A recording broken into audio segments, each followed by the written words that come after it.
পাণ্ডবেশ্বর বিধানসভার ইসিএলের বাকুলা এরিয়ার তিনাবলি কলিয়ারিতে বেসরকারি সংস্থাকে বরাদ দেওয়া হয়েছে মাইন ডেভেলপার অ্যান্ড অপারেটর পদ্ধতিতে আধুনিকভাবে খনির নিচ থেকে কয়লা উত্তোলনের।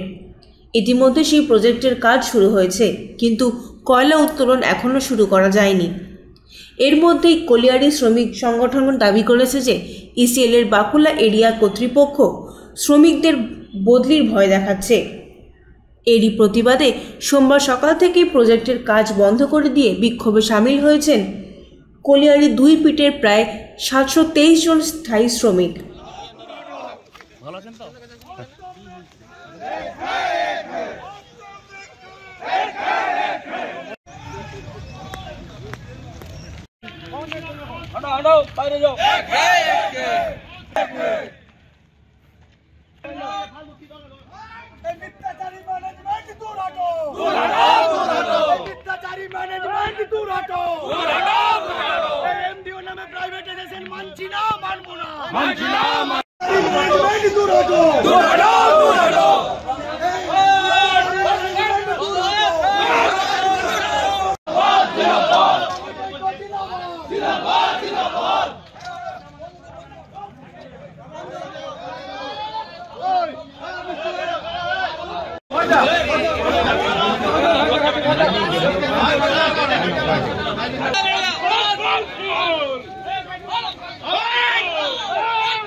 আমাদের কোনো আপত্তি নাই।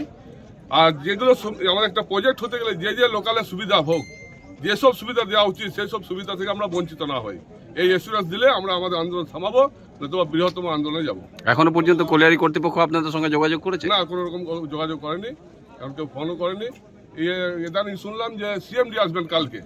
মেনলি হচ্ছে এমডিও যদি হচ্ছিল তাতেও আমাদের কোনো আপত্তি নেই। যদি এই এমডিওতে আমাদের আপত্তি থাকতো তাহলে এই চাণকের ভেতর অব্দি ওরা খুঁড়তে পারতো না। আমাদের মূলত কারণ যেটা এমডিও থেকে আপনার মিনিস্টার লেভেল থেকে পাস হচ্ছে, এমডিও যেমন চলছে চলুক, স্থায়ী শ্রমিকদের যেন কোনো রকম ক্ষতি না হয়। প্রত্যেক শ্রমিকরা 6 বিঘে করে জমির বিনিময়ে এখানে তারা চাকরি পেয়েছে। তাদের স্থায়ীকরণকে হাঁটিয়ে বেসরকারীকরণ, এটা আমরা কোনো মতেই মন থেকে এবং ওয়ার্কারের দৃষ্টিকোণ থেকে আমরা মেনে নিতে পারছি না। এই বিষয়ে আমার তো বলার অধিকার নেই, এজেন্ট সাহেব বা জিএম সাহেব এতে বলেন।